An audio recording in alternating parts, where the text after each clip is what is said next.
Hey y'all, so today I want to talk about toxic relationships. So I struggle with this. I do a lot. I very much have like the Keyshawn, I think that's how you pronounce her name, from P Valley. I have that syndrome to where I will see red flags about a man, but I'm not gonna leave until I'm good and ready. And that's just who I am, and that's just something I have to work on with myself, because it has cost me a lot in life. And I think I'm getting to the age where I realize that. I look up and say how much I've cheated myself out of by allowing this to happen, allowing that to happen. So stay with a man after he done did this, after he done did that. And I've been in domestic violence relationships, and I didn't leave the first time I was hit. I didn't leave the first time I was threatened or anything of that sort. I did not leave. I could have seen plenty of red flags, and I still will talk about the 2 green flags I see. You know what I mean? And I think that's my biggest issue, is because I've learned, and because of the way I grew up, I've learned that this too shall pass. That saying goes. So because I've conditioned myself to say this too shall pass, I will rock through the waves. We could be fighting, and I'd be like, you know what? This too shall pass. He said he not gonna do it no more. I'm gonna believe him. He said that's his last time. He said he not that type of guy. I'm gonna believe him. You know what I mean? And I'm a smart girl. Don't get me wrong. But we all have our weak elements, and I think that's mine, because when I was younger, I did not have my dad in my life until I was about 12 years old. And basically, when my dad did come around, he revealed himself to kind of be a piece of shit. Excuse my language, but that's what he was. Because when I actually started to get to know him, I started to get to know layers of him, to where he would tell me how he put his hands on women, how he one time put his hands on my own mother, and he felt that this was okay to tell me, you guys. So for me, I then started realizing the man who helped created me isn't even shit. So who am I to think that I'm going to go out here and get better, you know? And I didn't love myself. And the reason why I didn't love myself is because I didn't see my dad loving me properly the way he's supposed to. My mom, she had always had... Sorry, I just got lightheaded as a mug. Anywho, my mom, she had addiction. So for me, the realization of my mom loved her addiction more than she loved me. My dad loved the streets more than he loved me, because he went to jail for being in the streets, got out, then went back to jail for being in the streets. I came to move with him after I ran away from my mother's house. And before I could get to my birthday, because he came and got me in January, before we can get to a whole year of me living with him, before he can celebrate my first birthday with him and my first Christmas with him, he went back to jail. So I was just like, my parents don't even love me. So anybody that do come and love me, I need to be grateful for what I get. When that's not the actuality, y'all. I have to actually wake up and say, I'm a beautiful girl with a dope ass spirit, with a dope ass personality, with some dope ass qualities. So if a man don't come in and love me for who I am and give me the things that I deserve, then I need to let him go. And I couldn't decipher the two. And I couldn't do that, because I was saying, oh, he's a good man because he get up and go to work. He's a good man because he loves me. He shows me he loves me. He doesn't cheat on me. And he doesn't do this, that. But he beats on me. He's a good man because he doesn't beat on me. And he goes to work. And he provides for his kids. And he does da-da-da-da. But he cheats on me. He's a good man because he doesn't cheat on me. Because he doesn't beat on me. Because he loves me. Da-da-da-da. But he talks to me crazy. He mentally and emotionally abused me. He calls me out my name. These are the things that I tolerated over time. And I was conditioned to think, because of the women in my family has always told me, men ain't shit. Men ain't nothing. Men ain't this. Men ain't that. Girl, don't trust a man. Girl, don't put your all in a man. My mom used to always tell me, never put all of your eggs in one basket. Never. And I still have a problem with that to this day. Because yes, I will be so loyal to a man. But once a man has showed me several times who he is, y'all. Once he showed me several times who he is, y'all, I will literally text other people, because I know who you are now. So I'm not going to put or pour all of me into you, knowing that this ship is sinking. So let me set up ship with somebody else. That's how I be feeling. So, sorry, y'all. It was a clown that just passed. I was playing, y'all. But it was a dude that just passed. So I was trying to see something. I'm all in the business.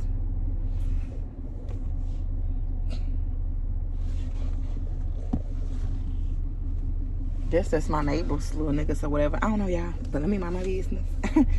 But so yeah, Let me mind my business. But so I had to learn that, and I had to learn to love who I am. I gotta double check, y'all. I'll stay right next door to her to make sure they ain't on my door. But I had to learn to love who I am, and I had to learn to love myself through those situations, because I started to lose myself. I started to hate a part of myself, because you don't allow somebody to cheat on you. Why are you allowing him to cheat on you? You don't allow somebody to beat on you. Why are you allowing him to beat on you? You don't allow this. You don't allow that. What's so special about him? And I started to hate myself, because you're strong. You're this. You're that. You're intelligent. So why aren't you? You're this. You're that. So why don't you know this? Why aren't you showing yourself this? Why don't you care enough to get out of this relationship? Why don't you care enough to get up and fix yourself up and go be happy? You know what I mean? Like, I literally start, like, when I'm in a relationship and I don't love that person anymore and I don't want to be with that person anymore, but they're the type of person that they won't let me go. And y'all know them type of people. They won't do right by you, but they won't let you go be with somebody that's going to do better by you. They're not going to do that. You know what I mean? So I started to lose myself. And then when I get in those type of relationship with those men, what I do is I scale back on doing the things that make him fall in love with me. Now, used to love me because I could do my own hair and I like to keep myself up. Now, I'm not doing my hair no more. Now, I'm wearing baggy clothes. I don't care what I put on. I don't care how attractive I look to you, because I want you to fall out of love with me so you can let me go. So part of you will not like me anymore. Part of you will resent me. Whatever it is I need to get from you so I can jump ship, that's what I'm going to do. And that's what I've done, so I can navigate my way through these dangerous situations in these relationships. Because there's plenty of times, y'all, I could have been dead. Because as I said, I will stick in a relationship until that man is ready to punch me. You hear me? Punch me. And I have been there where a man has. But I've been there to where a man has literally just sat there and put his hands on me. You know what I'm saying? And I would literally be upset about the situation. We would talk about it, but I'm still laying down in this bed with this man tonight. We going to sleep tonight together. You know what I mean? So for me having daughters, as well as my sons, but me having daughters, knowing that I am the influence and I am everything they're going to look at, soak up, and want to be, has made me say, okay, I can't be weak no more. I have to know when enough is enough, when I should put me first, when I should see the red flag for what it is and go. And I need to start doing that. And I'm realizing I need to start doing that, because you don't get 2 and 3 chances to leave nobody. You don't. Sometimes you get 1 chance to leave somebody. And if you don't and you miss that chance, that might be your life. You know what I'm saying? And I don't want that for my daughters. I don't want my daughters to be like me and seeing the good in something that's spoiled a long time ago. You know what I mean? And that's me. I see the good in any and everybody. I got much love for everybody, much respect for everybody. I'm not the type of person that's going to drag you. I'm going to be here for you. However you need me to pick you up, I'm going to pick you up. That's how I am. But I have to realize that sometimes it's okay to put me first. Sometimes it's okay to say that you're not okay, and to get yourself better to where you need to be okay. You know? To where I honestly can say I lost myself. I lost a part of who I was. When I got in some of these relationships, I was so happy, so jolly, so light spirit, so high spirit. And then I got in these relationships and I felt jaded. I felt uncomfortable in my own skin. I felt like I didn't know myself anymore. I felt like even when I would get around guys, I was socially awkward, because part of me didn't want to talk to them. Part of me didn't want to open myself up for another relationship, but part of me did. Part of me said you need to heal. Part of me said you need to give somebody else a chance so you can open up this side of you again. But a big part of me was like, no, I want to stay in my shell. I don't want to give this love out no more. I don't want to feel this pain no more. I'm tired of feeling like this. You know what I mean? This don't feel good. I ain't found a man that loved me the way I want to be loved. So I don't want to love, you know? And that's where I'm at with it right now. I don't want to love. I don't want to be in these relationships anymore. Just because nowadays, relationships have shown themselves to be trash nowadays. They are not what they were 60 years ago. They're not. My grandparents were, I'll just say what it was. My grandparents were addicted to crack. From the ages of 25 to the ages of, my grandfather is 80 right now, and he's still addicted to crack. My grandmother passed away when she was 53. She was addicted to crack the day she passed away. So I say that to basically say that back in that time, in the 60s, in the 70s, even in a tumultuous relationship where it was drugs going on, they stuck together. They stuck together. My grandparents would argue every day, all day, and it was toxic and it was unhealthy, but they still stuck together, y'all. Still. And he ain't never cheated on her, had no outside babies or none of that on her. None of that. He cherished my grandma. He loved her. But they would fight. They would argue. They would have the tumultuous, toxic relationship that anybody who was having problems and doing drugs go through. So, as I said, those were my examples of how to be in a relationship. It's okay to argue and call each other stupid bitches and still be together. Excuse me, y'all. But it's okay to do that. And I'm realizing, and I'm waking up and realizing, no, it's not. No, it's not. It's not okay to be with somebody and they halfway love you. Or you gotta pour more into them than they pouring into you. You loving them more than you loving yourself. That's not okay. You know what I'm saying? It's not okay. And it don't matter what it's gonna take for you to wake up, queen. Wake up. Wake up. Wake up.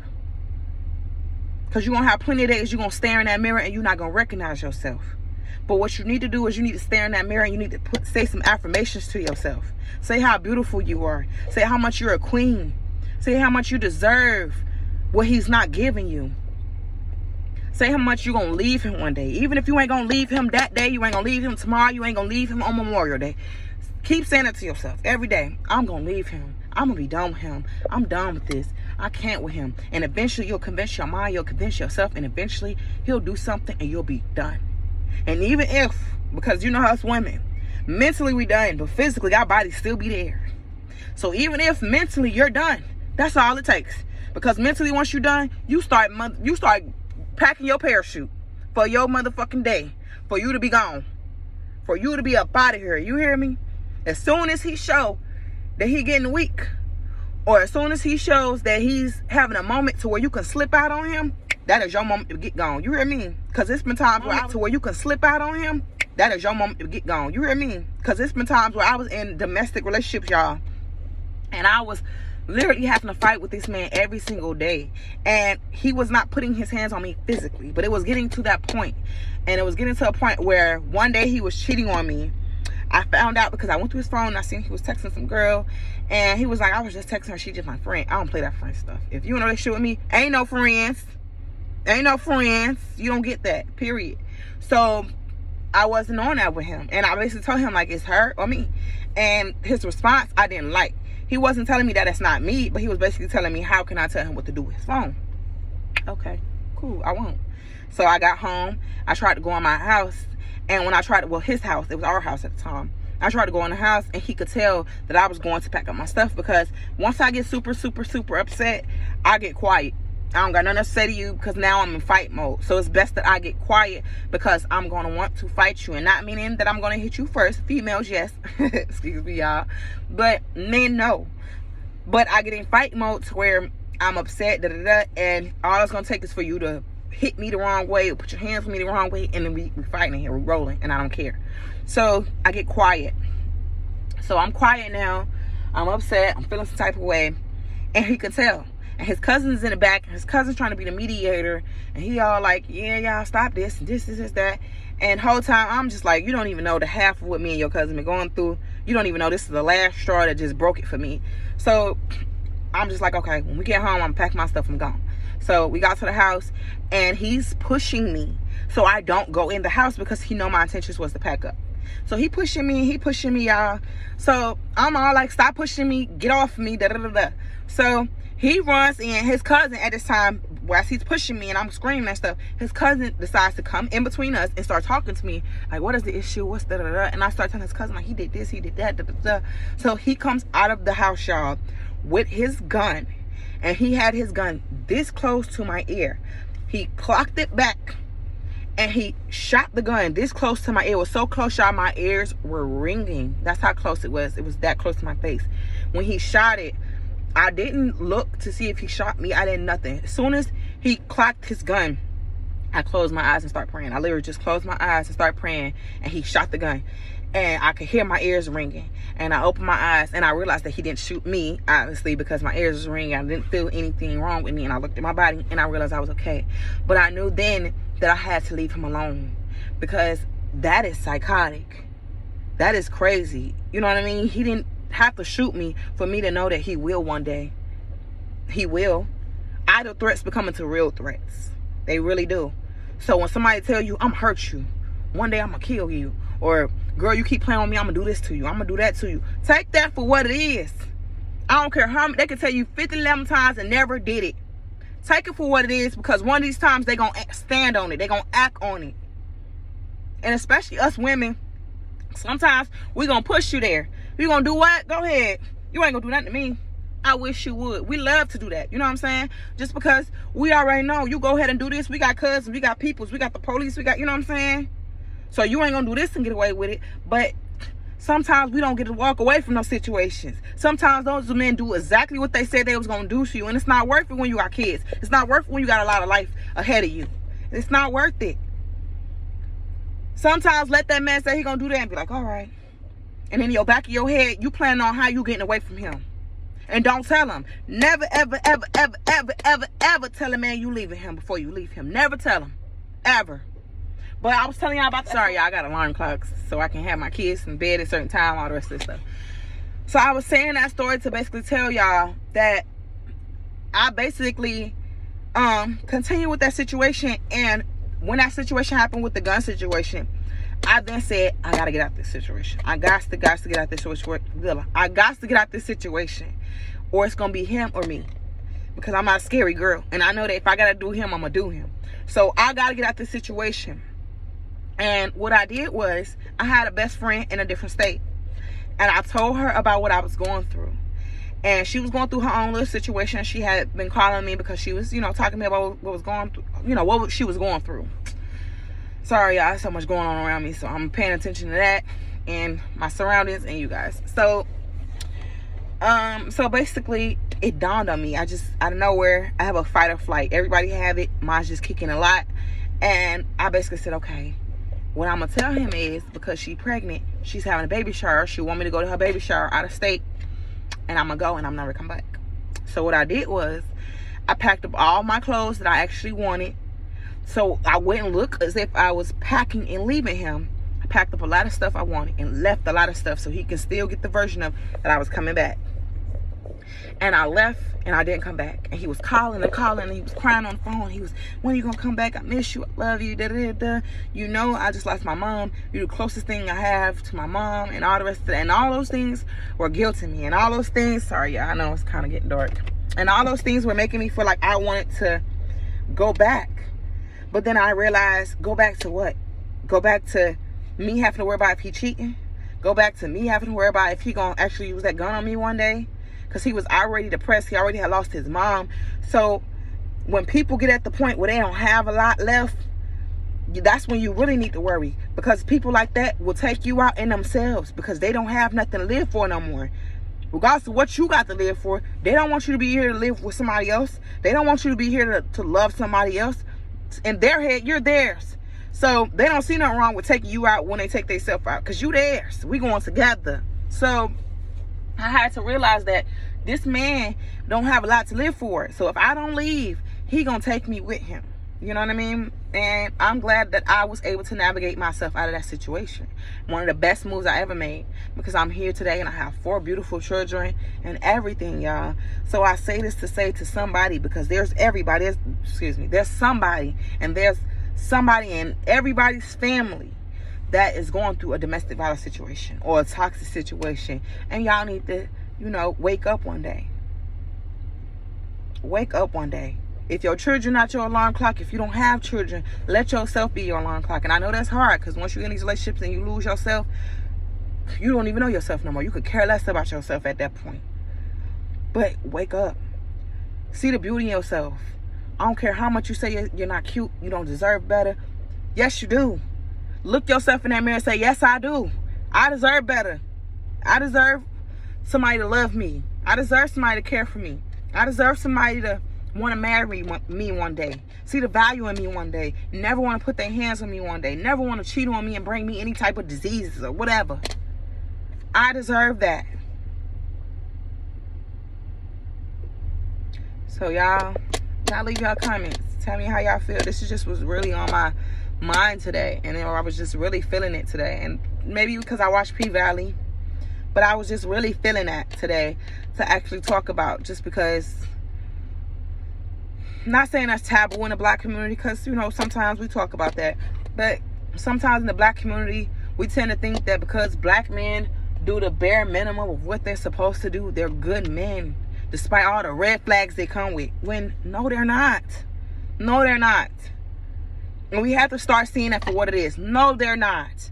Because we as black women, we could be good mothers, we could be porn stars in the bed, we could be Chef Boyardee, goddamn Betty Crocker's in the goddamn kitchen, and these men will still dog walk your feelings, and they still will cheat on you if you have the bad man. If you have a bad man, that's what you'll get. Now, if you got a Russell Wilson, he gonna love you and pour into you just as much as you pour into him. But if you got you a man, a Ike, baby, ain't no turning no bad man to no good man. I don't care how much he get up and go to work. I don't care how much he pay them bills. I don't care how much he eat you from the front to the back. I don't care. He is not a good man. He is not. And when he punch you upside your head, you need to let them punches ring. Ring loud. He ain't no good man. He don't deserve me. I don't deserve this. My kids don't deserve this. Love yourself, babies. Love yourself. And I'm telling you from a woman who did not love herself, and I'm learning to love myself today. Love yourself.